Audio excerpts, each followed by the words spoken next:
Bună, dragi urmăritori! Bun venit pe canalul nostru! Te afli la adresa potrivită, unde poți accesa instantaneu cele mai recente știri.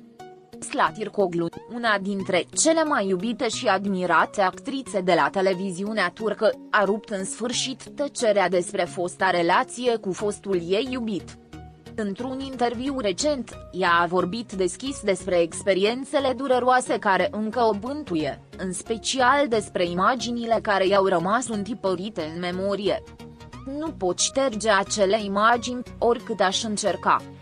Mi-au marcat viața într-un mod care continuă să mă afecteze, a mărturisit ea cu vocea frântă.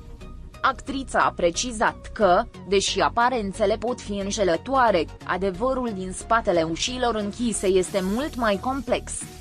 De-a lungul carierei sale, Zlatirkoglu a fost cunoscută pentru capacitatea sa de a-și ține viața privată departe de lumina reflectoarelor presei.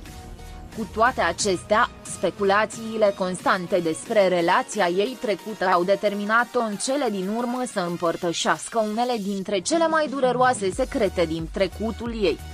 Deși și-a păstrat întotdeauna viața amoroasă privată, Zlatirkoglu a decis că este timpul să-și elibereze sufletul din umbrele tăcerii. Cuvintele actriței nu numai că i-au arătat vulnerabilitatea, ci și puterea cu care a înfruntat demonii trecutului său. Ceea ce i-a surprins cel mai mult pe urmăritorii ei a fost tonul de remușcare și tristețe care i-a însoțit declarațiile. Deși nu a menționat niciodată direct numele fostului ei iubit, imaginile relației lor au ajuns să o bântuie într-un mod indescriptibil. Nu este vorba doar despre ce s-a întâmplat atunci, ci despre ceea ce rămâne după aceea, ceea ce nu poate fi șters. Unele imagini continuă să apară, chiar și în visele mele, a comentat Zlatirkoglu, vizibil afectată de emoțiile care încă o chinuie. Actrița a menționat că distanța emoțională pe care a pus-o între ea și fostul ei a fost singurul refugiu pe care l-a găsit pentru a se vindeca. Referindu-se la cele mai dificile momente ale relației lor, Zlatirkoglu a amintit cum presiunea mass media a jucat un rol esențial în despărțire. Uneori, greutatea faimei și a zvonurilor poate fi atât de mare încât nici măcar o relație solidă nu o poate suporta, a spus ea, precizând că ceea ce părea o poveste de dragoste perfectă a fost de fapt marcată de neînțelegeri constante și manipulări externe. Cu toate acestea, actrița a subliniat, de asemenea, că, în ciuda dificultăților, nu a încetat niciodată să-și iubească fostul iubit, ceea ce a făcut despărțirea și mai dureroasă. Tăcerea lui Zlatirkoglu în toți acești ani s-a datorat în mare măsură dorinței sale de a-și proteja intimitatea și pe cea a fostului ei partener.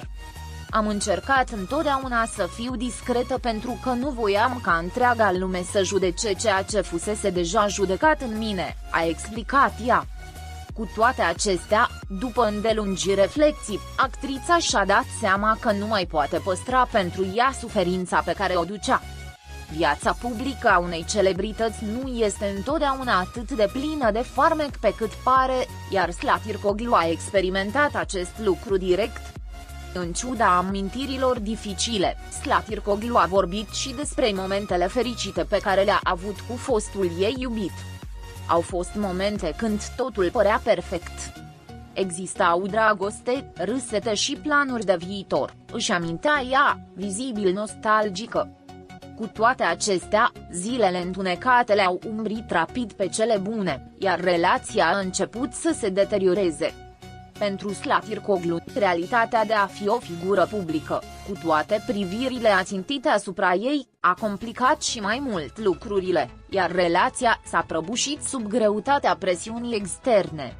Actrița a reflectat, de asemenea, asupra impactului pe care această experiență l-a avut asupra vieții sale profesionale. Pentru o vreme, m-am simțit deconectată de ceea ce făceam. Slujba mea, care fusese întotdeauna o sursă de fericire, a devenit un fel de evadare din a mă confrunta cu ceea ce trăiam în viața personală, a mărturisit ea.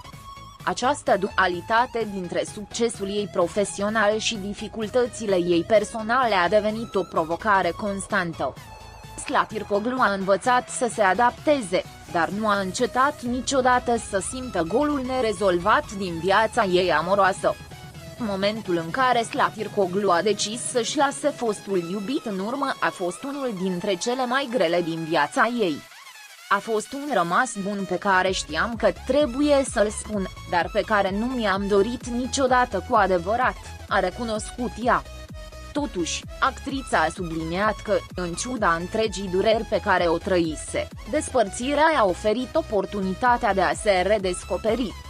Uneori, durerea ne învață lecții pe care dragostea nu le poate oferi, a spus ea, demonstrând o profundă maturitate emoțională. În ceea ce privește starea actuală a vieții sale amoroase, Slatircoglu a evitat să intre în detalii.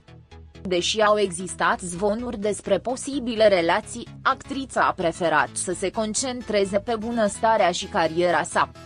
Nu caută o relație din teama singurătății, ci din nevoia de a-mi împărtăși viața cu cineva care mă înțelege cu adevărat, a exprimat ea, lăsând clar că se află într-un proces de vindecare. Actrița a subliniat că prioritatea ei acum este pacea interioară, lucru pe care l-a obținut doar după multă introspecție. Impactul cuvintelor sale a fost imediat. Rețelele de socializare au fost inundate de mesaje de susținere pentru Slatircoglu, care și-au exprimat admirația pentru curajul ei de a vorbi despre suferința sa. Cu toate acestea, au existat și cei care au pus la îndoială implicațiile confesiunilor sale, sugerând că ar fi putut fi inutil să reaprindă răni vechi. Slatircoglu, însă, a răspuns cu o fermitate care reflecta hotărârea ei de a se vindeca. Uneori, cicatricile sunt ceea ce ne învață cel mai mult și nu mi-e teamă să le arăt. În timpul interviului, Slatircoglu a abordat și importanța comunicării și a respectului într-o relație. Ceea ce am învățat din această experiență este că, fără respect, nu există iubire care să merite. Lipsa de comunicare și onestitate a fost ceea ce, în cele din urmă, a distrus ceea ce aveam, a declarat ea. Această reflecție a arătat clar că actrița a găsit o lecție de viață profundă în suferința despărțirii. Încheind conversația, Slatircoglu și-a făcut o promisiune ei înșiși și urmăritorilor ei. Voi continua să merg mai departe, dar întotdeauna cu intenția de a învăța și de a crește.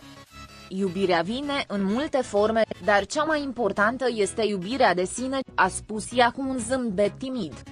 Această ultimă afirmație a reflectat maturitatea și grija de sine cu care a învățat să trăiască după relația furtunoasă din trecutul ei.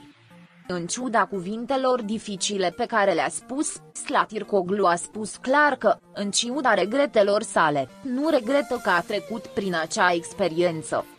Tot ce am trăit, bun sau rău, m-a făcut cine sunt astăzi. Nu pot nega că, în ciuda durerii, mi-a dat o putere pe care nu știam că o am, a concluzionat ea. Și cu aceste cuvinte, Slatircoglu a demonstrat că, deși rănile trecutului nu dispar niciodată complet, ceea ce contează este cum învățăm să trăim cu ele. Pascali